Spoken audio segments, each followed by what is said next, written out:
So we have the president, the current president of Mayor Brown, can you join us, please?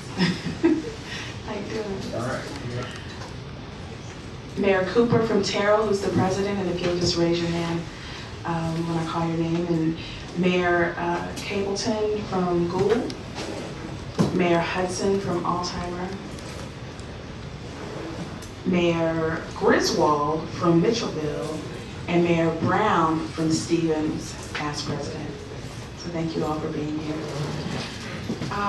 The other thing that I wanted to bring to everyone's attention, if you didn't already know, is that we'll be having a Christmas gathering at the ASU offices across the street immediately following, and everyone here is certainly welcome to attend that.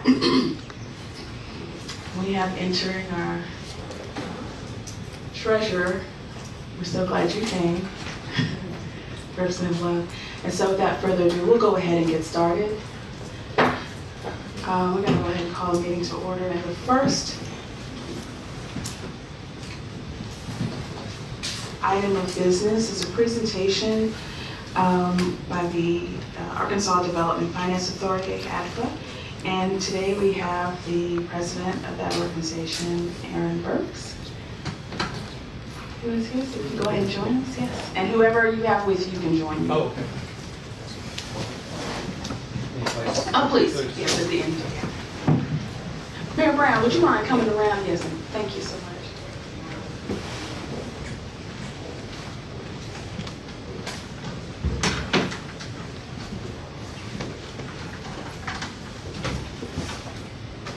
We know that there have been a lot of changes, many of them necessary because of the federal funding decline, and also I know that Mr. Burks is wanting to make sure that the funds that are available through the feds and the state funding are used as efficiently as possible. And we had a great meeting and conversation about that about a week and a half ago. So if you would, you can go ahead and start with your presentation. Thank you. Thank you very much, and thank you for the invitation to be here. I brought several of my colleagues here so that we can answer any of the detailed questions you might have. Brad Henry is our Vice President of Development Finance. Ben Van Cleef is Vice President of Legal and Tax. And Andrew Branch is Vice President of Housing. So between all of us, we should be able to answer any detailed questions that you have. Would you like for me to go through an overview of the agency at all, or do we want to just start right in on questions that you have, or what would be your preference? Yes, if you could go ahead and go over the overview, okay, and maybe some of the items that we discussed with regard to some of the changes, and then, and if you recall, just some of the points that we raised and discussed, and then we can open for questions to members. Thank you. Okay, sure. Thank you. So our agency is a little bit unique among agencies because we are a self-funded agency. We generate our own revenues for operations, and those come from primarily interest income from loans that we have outstanding, but we also have administration fees on grants that we administer that come from the federal government. So we do not receive any general revenue from the state. We were originally created in the 1970s and then pretty drastically expanded our mission in the 1980s, mid-1980s. Our primary funding sources are from, in terms of grant funding, we get home funds, which is actually from HUD, and we get about $6.8 million a year from that, and that has declined in the last, I guess, 3 or 4 years from about double that. We also get funding for a USDA grant for farm mediation. We are the entity in the state that administers the farm mediation program, which very few people even know exists, but that provides a remedy for farmers to go through a mediation process when they're having troubles with their outstanding loans before any kind of repossession or foreclosure action is taken. They have to be given the right to mediate. We have gotten, in the past, we've gotten one-time funding from other sources, the stimulus money, the SSBCI, which is State Small Business Credit Initiative, came in stimulus funding. We had about $13 million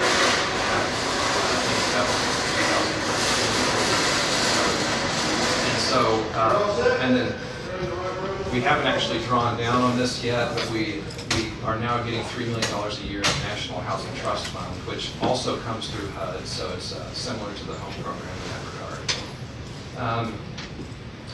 You may recall that as of July 1 of this year, the Student Loan Authority merged with us, so the student lending is now part of our core functions as well, in addition to economic development and housing. And the student loan division is responsible for basically servicing federal loans that are outstanding, and then we're also in the process of developing some private loan programs, particularly focused on areas of where we feel like that the federal programs are not meeting the needs.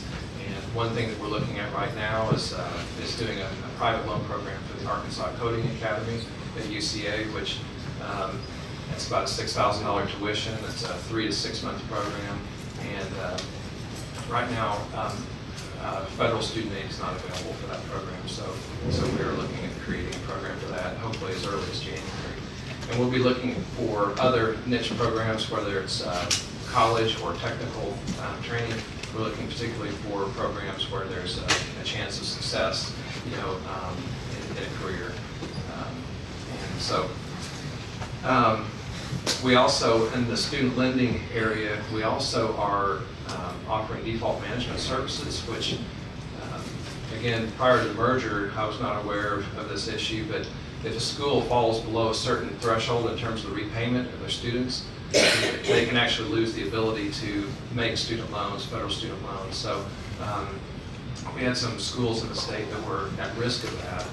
And so we've implemented a default management service where we're going in and basically providing consulting services and working with the students of colleges and making sure that they stay below the 30% default rate that's so critical. And we have 15 colleges signed up for that now, and we've made some really terrific progress in reducing those default rates. Our next big area of work that we do is in economic development. That's Brad Henry's area. And time permitting, Brad can talk in more detail about some of the programs that are offered through that. Primarily those are lending programs for businesses and also venture capital investment programs as well. I'm sorry, what did you say initially? You said what programs for businesses? Lending programs, yes. Okay, that's right. Okay. Yeah. So, and then not represented at the table, we also have a public finance officer. So we do the public financing for a lot of functions in the state. We issue general obligation debt for the state. We higher education. We finance the prisons, building and construction of prisons, other state agency buildings, and that sort of thing. Working on the state police headquarters up in Northwest Arkansas right now, and some renovations around the state. And then finally, the housing programs, which is what we've talked most about, and it's certainly, I think, the biggest part of what we do in terms of employees in the agency. And we have a number of different programs. All of them are designed basically to help lower income folks, either with home ownership. And so the home ownership programs can be lower interest rate loans, or they can be down payment assistance programs, or rental housing. And we have a variety of ways of helping in rental housing, either through the creation of housing or through the subsidy of housing for the tenants directly, so tenant-based rental assistance. And much of that funding comes from home as well, the HUD funds that we talked about. We are also the entity that allocates the federal low-income housing tax credits. And as far as what we do, that's actually, in terms of the dollar amount, that's our biggest program. We allocate close to $70 million a year in tax credits, which those go then to building affordable housing units. So the developers who use these tax credits are required to keep the units affordable under the definition of that. And that's the area that Ben Van Cleef is over, and he can talk more about that as well. We offer some low interest loans. Using the home program, typically those interest rates are 1 to 3% that help us supply. And we may have one of our guests here, Tim Woolridge, who's in the audience, who is coming to work for us soon, who utilized this recently, I think the last year, for a project in Jonesboro. Let's see. What we're doing and what we've had a lot of discussion about lately is we're in the process of changing the way that we administer these programs. Our goal is to try to help as many people as we can and to try to do it as efficiently as possible. We have limited resources, obviously, and so we're trying to make sure that we have maximum impact with the dollars that we do have to try to assist as many households as we can. So Andrew, in his area, he is over the home program, and we're in the process. We're actually taking it to our board this month of making a change to our home manual, which is changing some of the guidelines that we've talked about these in the other meetings. Again, our owner-occupied rehab program, which we've talked about in more detail soon, but also some of our other programs. We're looking at trying to expand a little bit and offer more options under our down payment assistance programs as well. Again, as I mentioned, under the home program, we get about $6.8 million a year in funding, and that has gone down, roughly cut in half, I think, over the last 3 or 4 years. And so we're limited in obviously how many people we can impact. One of the sources that I was actually looking at our consolidated plan, which is a plan that we have to turn into HUD, tells how we're going to use the money that they grant us. And in that plan, it talks about that there are roughly 1.3 million housing units, dwelling units in Arkansas. And of those, over 300,000 are considered substandard, which they define substandard in a variety of ways, holes in the walls or floors, inadequate plumbing or electrical, unsafe in some way. So 23% roughly of Arkansas's housing stock would be considered as substandard by the definitions that they use. And so out of that, we don't administer them ourselves, but we work cooperatively with entities that do. There are housing vouchers, and I think there are roughly 21,000 housing vouchers in the state of Arkansas that are available for use each year.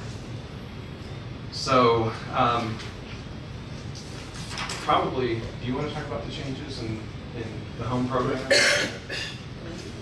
And then we can answer questions at any point. Please feel free. So the bulk of the program changes in the home program that we're making is to just remove a lot of layers of additional state-specific rules that have been placed on over the years that made it more complicated, restricted the number of uses for it. So just to give you a kind of quantity idea, there was 320 pages in the home operations manual.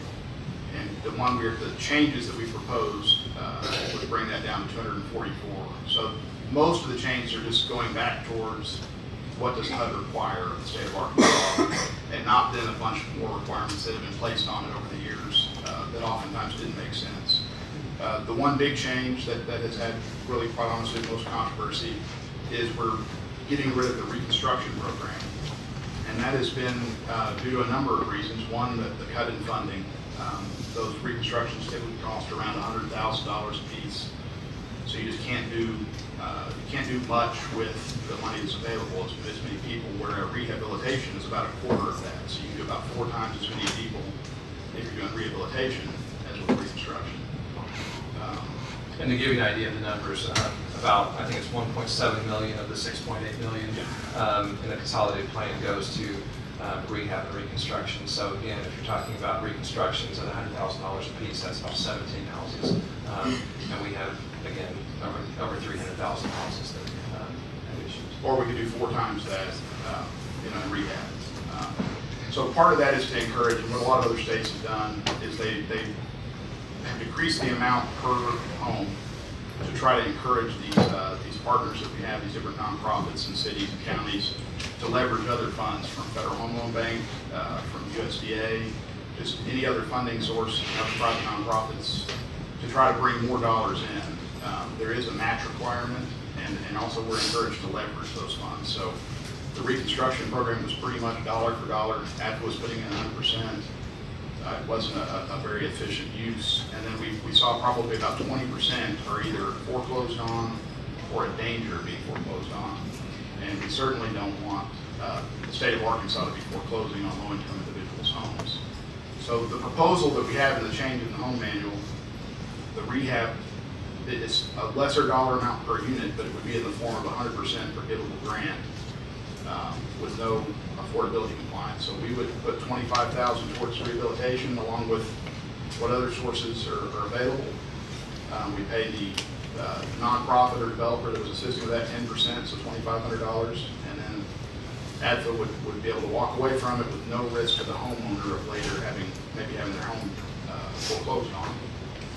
So we feel like that's an improvement. We'll be able to help more people with the same dollars and not have that risk of foreclosure and possible recapture where it actually has us pay back dollars, which we have had to do in a few instances. Let me get a quick point of clarification. You said something about a match requirement? Yes, ma'am.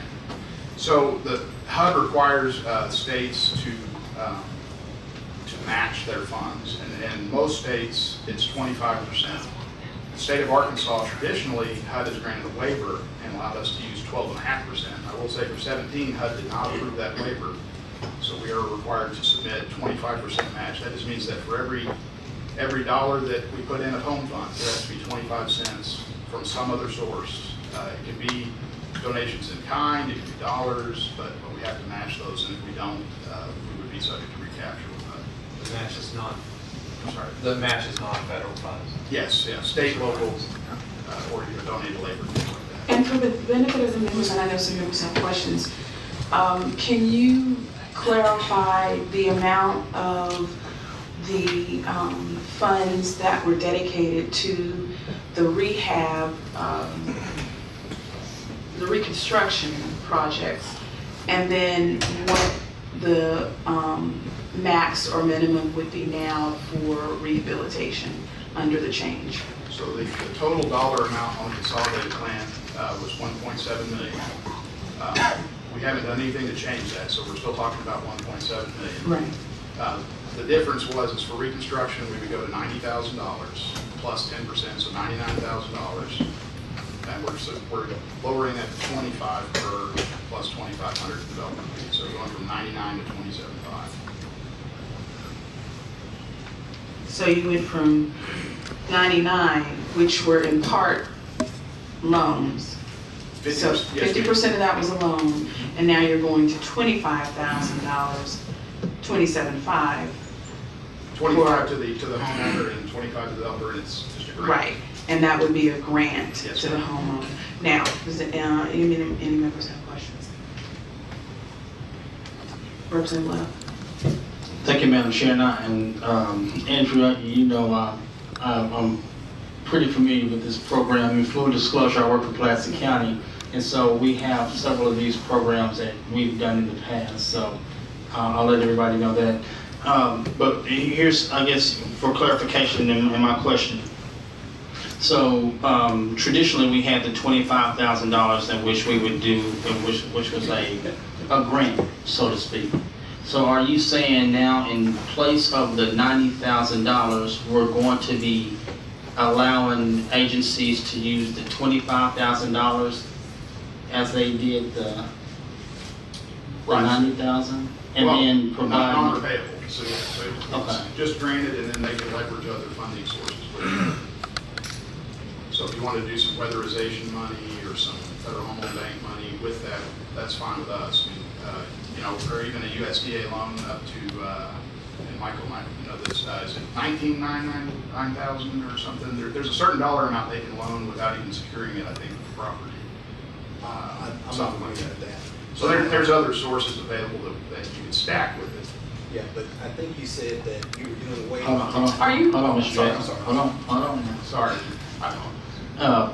So, I guess my question is, in previously, how much of the money went to homeowner occupied rehabilitation And then how much went to reconstruct? Just, I mean, in a rough guess. We would have to, I would say the majority of it went to reconstruction, maybe 2/3, 3/4. But like I said, HUD lumps all that together as one program, Yes. so it's all on that 1.7 per year. Madam Chair, I'd like to, let me get my thoughts together on this, and then I want to get back in the queue. Sure. Thank you. Senator Elliott? Thank you, Madam Chair. Is it a matter of HUD wants it all together without giving you discretion not to put it all together? Or are you just simply choosing to follow what HUD has said, as instructed? So HUD defines the categories. So the rehabilitation, reconstruction is one. To give you another example, we do quite a bit of down payment assistance. They consider that the same as building a new house, so it's what they call a home buyer activity. So that's just one of the buckets that's how they group it. And I'm making a big assumption here, I'll admit at the beginning. Those 300 and something page rules that are now 200 and whatever number of pages. When you did your research and carrying out, these changes, could you share with us some of the rationale that had caused people to put some of those rules in place that are no longer going to be there, so that we can kind of weigh for ourselves what's makes sense in terms of the folks we have to represent and those who do not. Yes, ma'am. Okay. So we did engage a consulting group that's called ICF. They actually wrote the building home manual for HUD, and they conduct home training for HUD, so they're the industry experts.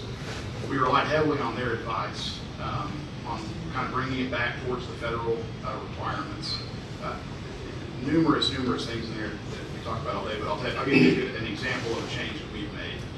Is on a rehabilitation loan or grant, the affordability, which is the period of time that there is a deed restriction on the property stating that the house has to be occupied by somebody meeting these income requirements. Federal requirement is that the time of the loan, the time that it happens, they have to meet that affordability, and then it's done. State of Arkansas, we were treating rehabilitation like we did the other activities, and we placed 5, 10, 15 years of affordability on those. So then we had State of Arkansas compliance, staff that were having to monitor that. We were having to engage the nonprofits that had originally done the deal. They were having to keep records and maintain those records for us. So it's just like this burdensome extra step that the feds did not require for us extending those funds. Could you tell me something, a rule that changed though that had an impact on people The that we serve? The reduction of the reconstruction to the rehab is the one that would come to my mind. Yeah, but okay, but the original question was, why was it there in the first place that way versus what makes it better now is what I'm getting at. Why was it there in the first place? Because I think it's important to understand that, at least I try to understand why something is there in the first place to inform how it should be changed or should not be changed. Well, I think part of it was that we were receiving, 12 or 13 million a year, and now we're receiving 6.8. So it was a much more funding, but also we now have the benefit of hindsight and how those have performed for the people that were in those homes. We've seen houses that were probably not in enough disrepair to be torn down and rebuilt that were torn down. And then we've seen a large number of foreclosures.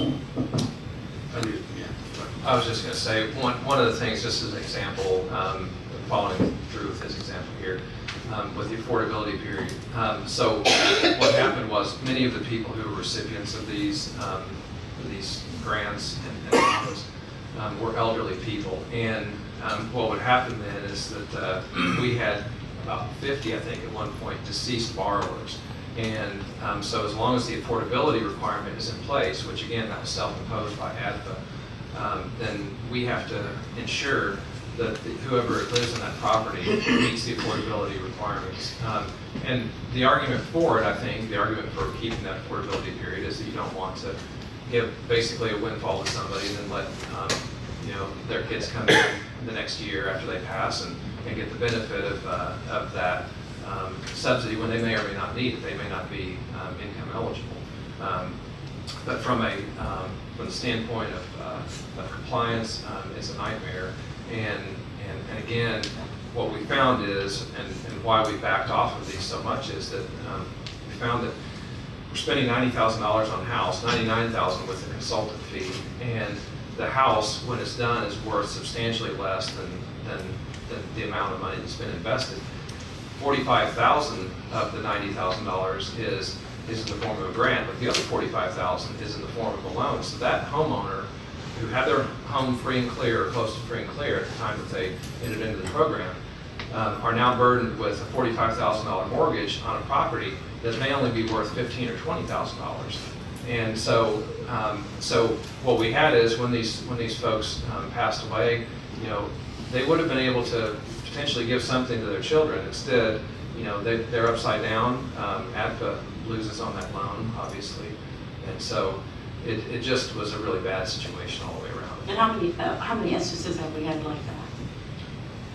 I don't know the percentage. I would say most are upside down. That are upside down. Yeah. Probably about 20% of the reconstruction loans are either seriously delinquent, and I mean 90, 120 days plus behind, where they're at danger of foreclosure, or they've been foreclosed on. So about 1 in 5. And last question, Madam Chief. Well, I have 2 questions, so I need to figure out which one I want to ask. Ask both, please. Okay, all right. So when you made the changes throughout making all the rules, did you do an impact assessment to see how that it would impact different populations, different demographics, different geographical parts of the state? Any kind of assessment impact like that, impact assessment? Well, what we assumed, I guess, the largest impact that we saw was that we would go from helping 16 families to roughly 4 times that with the same pot of money. I got that, but the question was, did you do any kind of disparate or any kind of advantageous impact geographically, demographically, by income groups, by minority groups, or anything like that? Did you do that kind of assessment? No, ma'am. Especially geographically, did you? We did not. So we relied on... So how do you know you're going to be helping the people that need help the most? If we have an overall economic development strategy, an overall strategy where we're going to try to use economic development, education, and move to a higher quality of life for everybody, why would we not know, for example, or do an assessment in fact to know housing and whatever you have done in changing your rules, period, in ADFA would impact our overall plan of changing quality of life for people in our state? So we relied on ICF's guidance on what are the best practices in other states. We looked at the states surrounding us, including states that have very similar demographic and economic issues like Mississippi, and what their programs look like. And then we understood that there will still be need in the same areas with rehab or reconstruction, and we really looked at how do we extend these dollars. But you do know the states around us are no shining lights when it comes to addressing disparities, right? And my last question is, what's the name of the consulting company and how much did we pay them? It's ICF. What does they stand for? I don't know, but I can get that to you. And I can give you the name, or I can give you the amounts. I would say it's less than $20,000 maybe that we've spent. Mr. Burks, do you know how much we paid them? I do not. Can you find? Okay. But just so we don't lose that, can you provide that information to Ms. Williams so she can share it with us? Representative Hodges had a question, and then go ahead. Thank you, Madam Chair. Apologize for my tardiness, and I came a little late, so kind of. I was listening to the question, the comments you were making about the delinquency and then the people being upside down on the property. How are they benefiting if we go into it with them being upside down, we know that, you know, this property is gonna be a whole lot less than what it, the money they put into it. How are we benefiting the individual? And do you guys do like a pre-construction appraisal to determine what the value of the property is? I mean, I'm kind of confused. How are they benefiting from it if we know that this property is going to be a whole lot less than what they put into it, and now they're stuck with this debt on a property that's already paid for? How are we benefiting that individual? I think that's exactly the question. I mean, that's and what we've concluded is that they're really not benefiting in many cases. I mean, let me back up and clarify. Okay, so they are going to have a house that is safe and you know, clean and all of that stuff, which is a benefit for sure. But there are other ways to accomplish that because we also have the TBRA, the tenant-based rental assistance, which is from the same funding pot. Many of those folks who are in housing that is in that bad a condition that it actually needs a reconstruction, they may be better off with tenant-based rental assistance anyway. It may be better if they're not homeowners. They may not be able to afford the upkeep and the maintenance that's required, whereas you know most of your rental properties are going to be managed and maintained by the landlord. It's exactly that question that drove us to the conclusion that this program needs to change, because I think that you know the intentions were right. We were trying, you know, the agency was trying to help people get a house that they could afford, presumably, and that was safe and clean and all of that. But yeah, in so many circumstances, even with the $45,000 grant, they were upside down, and so that's the reason that we're changing it. I mean, from what you said there, I mean, that's a substantial amount of, I mean, they're upside down tremendously as far as what we're putting into it and what the property is worth. And, you know, $45,000 may not seem like a lot of money to some people to pay back, but for somebody who's already struggling, that's a pretty big mortgage. And I mean, I don't think we're benefiting that individual by throwing money at them. And although we're beautifying the home, get them in a safe, clean property, but the end result, they're going to end up either losing that home or, you know, I mean, I just don't see the benefit. You know, this just doesn't make sense to me as a banker that, you know, it just doesn't make sense to me. And if I could interject here quickly, and then I want to wrap this up because we have one more person on the agenda. And one of the reasons that we had a meeting to flesh out some of this is to get some clarity. And I know you didn't have a chance to attend that meeting, and we'll have more. But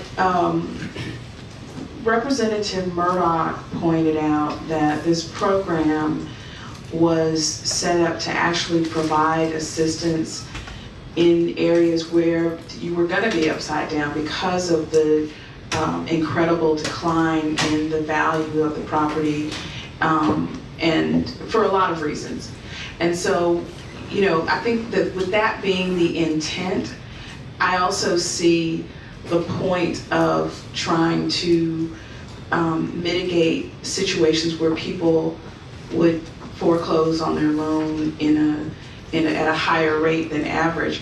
But I think that, you know, we have to be balanced, and I think this is something that came out of the meeting before.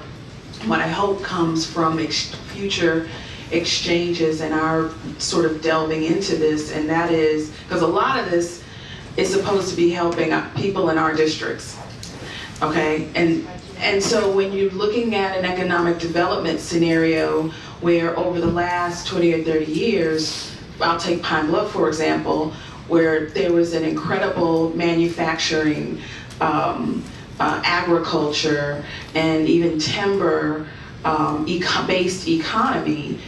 All of those industries, all three of them, have largely either dissipated or gone away. And so with that jobs have gone away. With that, people have gone away. And then you have empty properties and generational immigration with an E. So, you know, that's going to affect property values. And you've seen that occur all across Southeast Arkansas, South Arkansas, really everything south of Little Rock.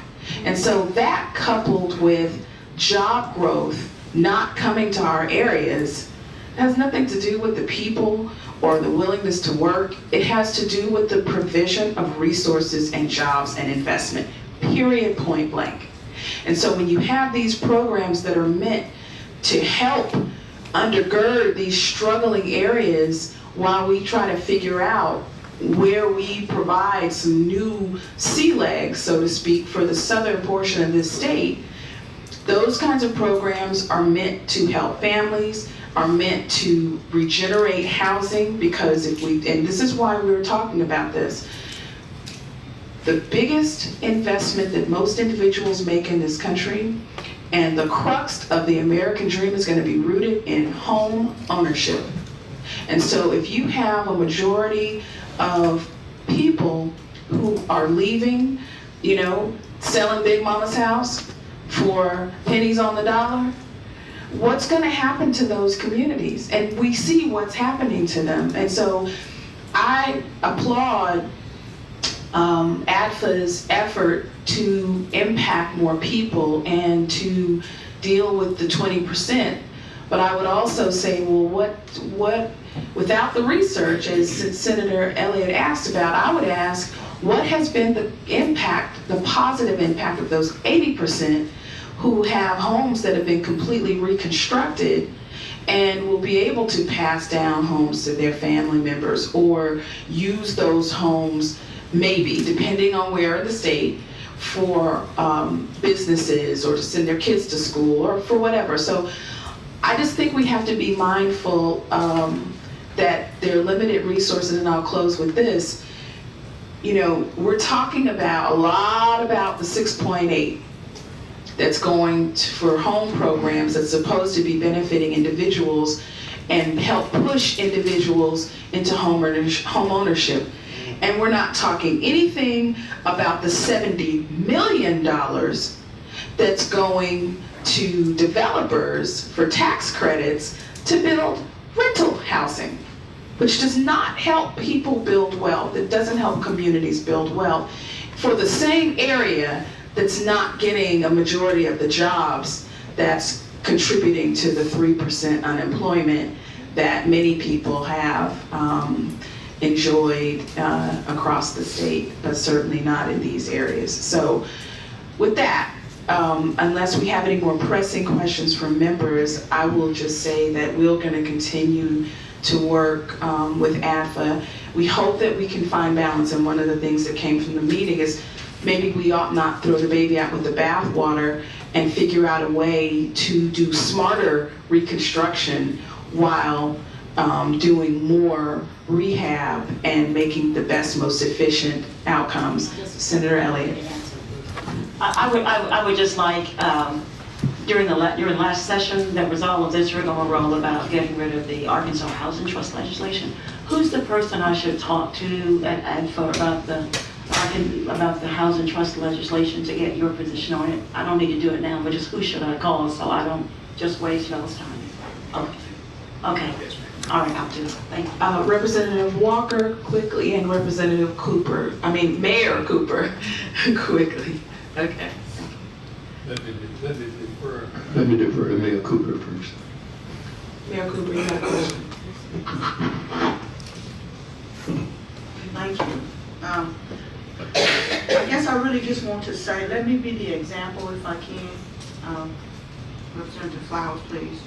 I have in my district right now, and I applied to get the reconstruction rehabilitation, the $90,000 with 5 of my citizens.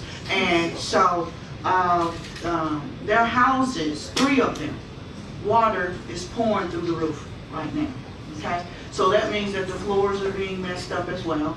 And it is this $25,000 going to help that citizen by applying for it.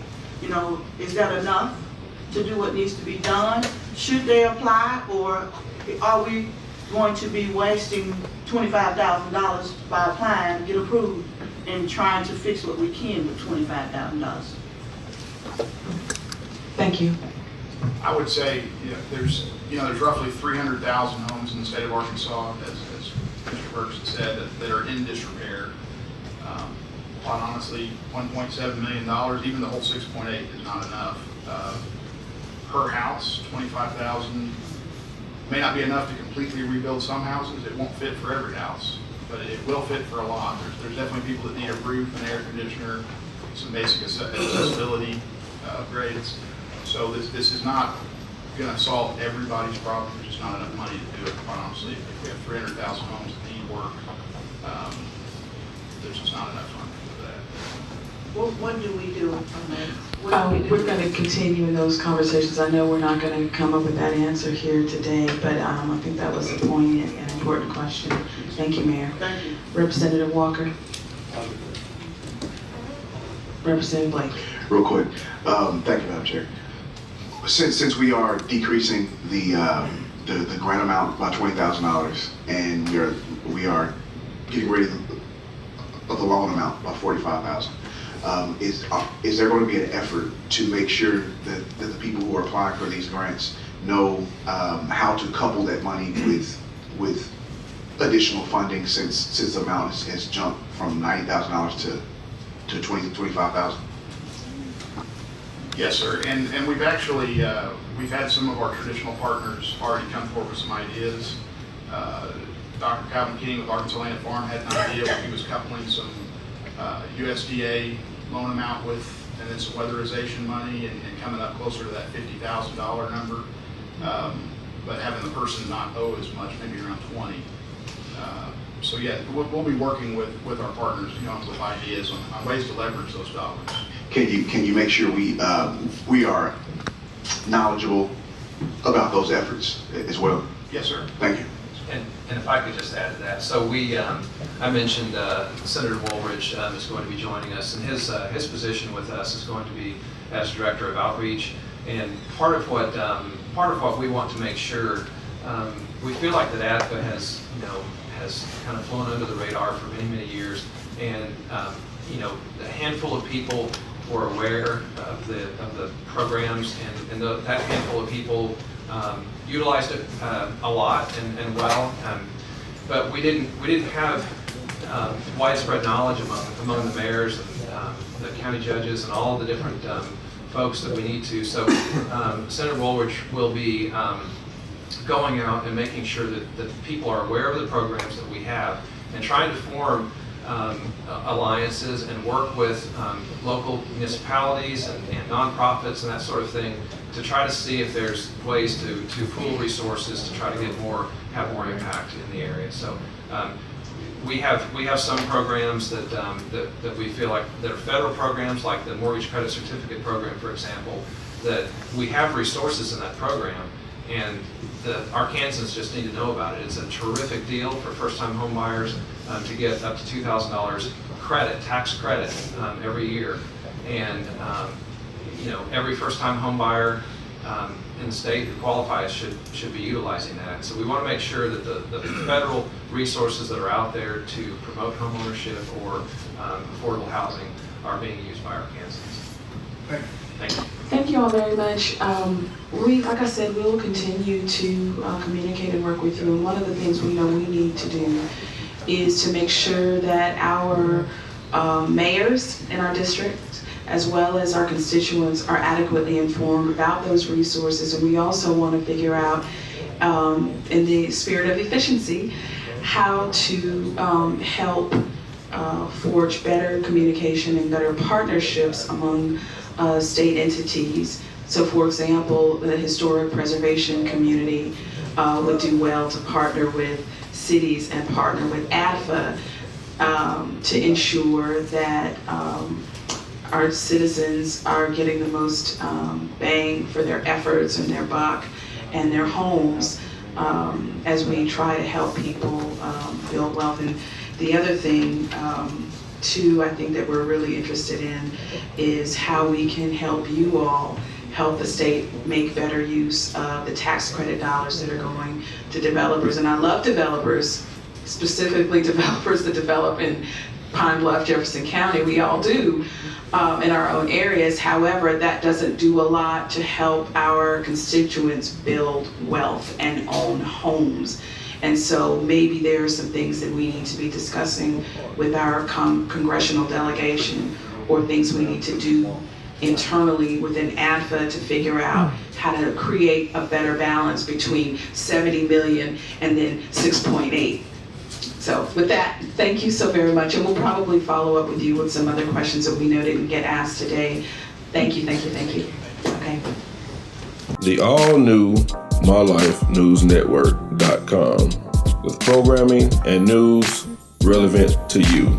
About us, for us, by us. MyLifeNewsNetwork.com.